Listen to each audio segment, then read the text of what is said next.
in our workshops that we conduct, we do some interactive exercises, and one of the interactive exercises we do is we have people build their audiences and the different data signals that could make their audiences. So for Maggi, which is one of our big brands, where it's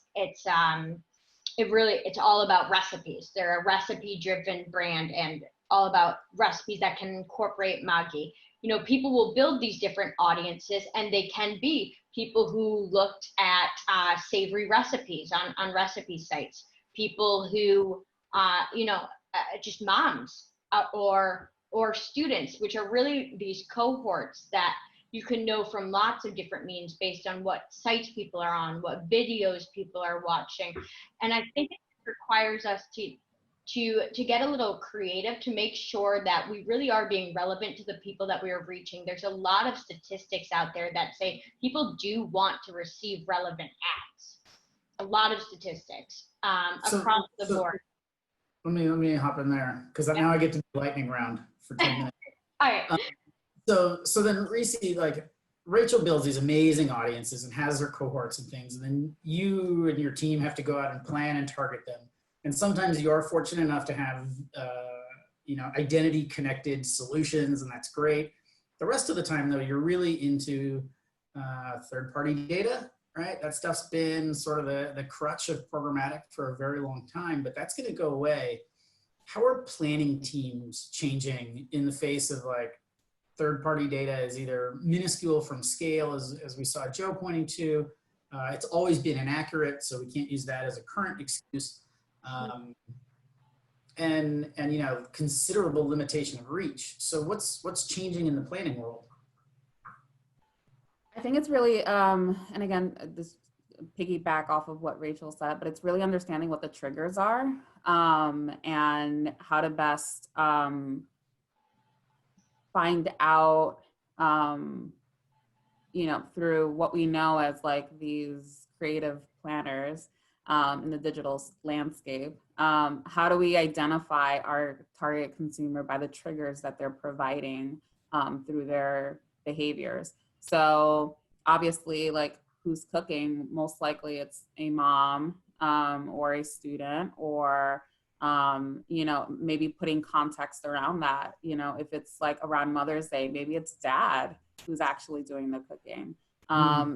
During holidays, I think one of the best approaches that we tend to kind of take is like, all right, who's actually doing the gifting versus who is the gift for? And so, right, it's kind of obvious, but sometimes, it's a good thought exercise. And do you take it, and this you may not want to answer this one. From a publisher standpoint, it's like we have this data, the panelist, have this information, and we have those insights, and we want to share them with the brands and the agencies and the planners. And there are hundreds of us, if not more, or thousands, that can bring this information to you, but we understand the scale challenge that brings. So in light of the new importance of publishers and their contextual data and information like this, how are you setting up, or a better way to look at that maybe is like, what should publishers really be considering about how to bring you this information so that it's relevant and actionable?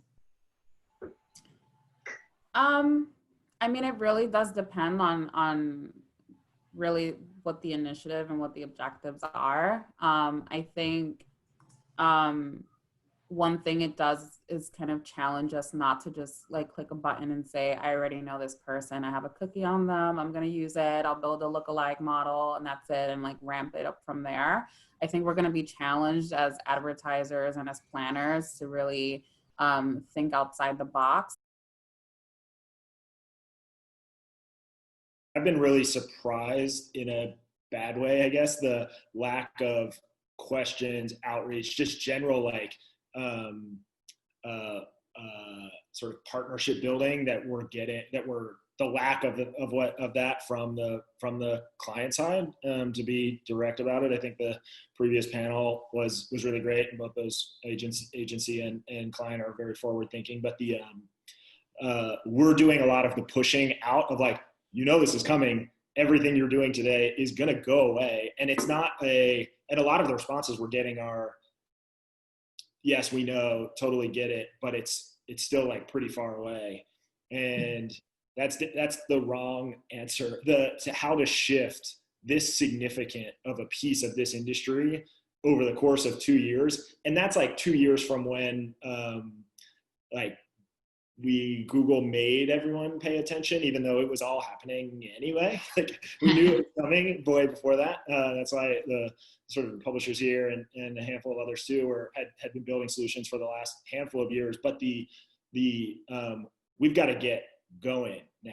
We've got to shift. We've got to move the ball forward this year in order to be able to accommodate the full shift in 18 months. And that's where I think even if you're on the brand side or on the agency side and you don't have the strategy, you've got to start to ask the questions of not just your tech partners, but where your audiences are across premium media companies, and take advantage of, even if it's help, because we can shape it now. Like we get to build it together now. If you opt out of that process, you don't get to participate in criticizing it afterwards. And so you have four media companies here, a tech partner here, that are all very eager and are going to build some version of the next decade of how this industry is going to work. And that's what I would sort of call on people to really opt into this process. Well, I think one of the biggest kind of gaps that I've noticed is like having your clients work on, like from an agency perspective, having your clients work on their first party data asset is great, but you need to find a way to activate that, right? And a lot of the web is not authenticated right now, right? And so we kind of have this identity structure where it's almost like a pyramid, right? There's kind of the non-authenticated web, which is a good portion of what we're functioning in. And then as it kind of comes up the value chain, no matter what, we're going to have sort of this structure in identity that makes it such that there are smaller pools of inventory the higher you get up in kind of the chain of identity, right? So because of that, that's like twofold that agencies have to think about. Like number one, which is like, are you still trying to reach scale across the inauthenticated web? Because if you are, you're probably not going to be able to use your first party data asset for your, because you have to find a way in which to activate that on that. And the way we do that today is third party cookies. Otherwise, if you're looking to just target the authenticated web, your scale is going to be limited. So like looking for grandmas who are left-handed who like to play guitar is going to be like really difficult if you're limiting your amount of scale in that aspect.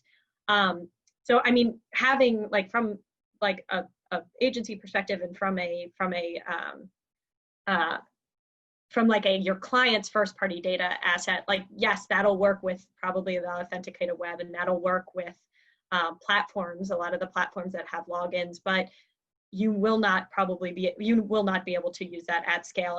And if you have ad tech partners that are telling you that they're going to figure it out within the next, year and a half, I would be very skeptical of putting a lot of like money on that. Absolutely.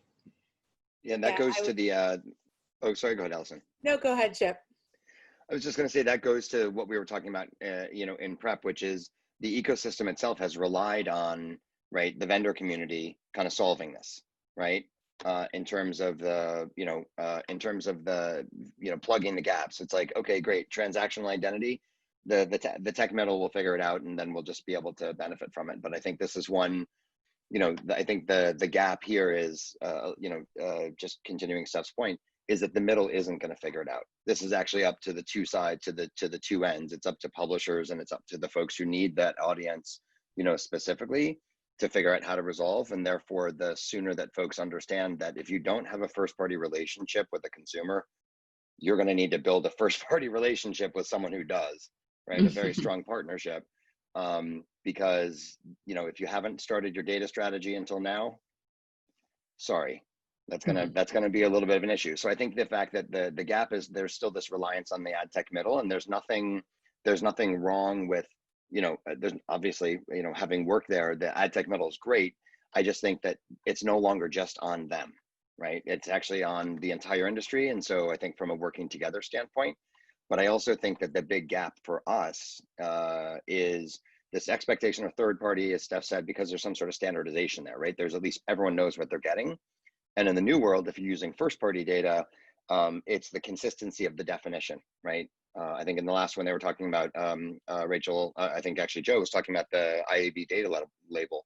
Something simple like that from a standards and practices that actually lets everyone know that the, I want to say left-handed, I usually use left-handed woman from Indiana jumping on her right foot, but Steph, I think you use something similar. But basically, the fact that we all understand that when I define it and Allison defines it and Ryan defines it, it's actually the same thing,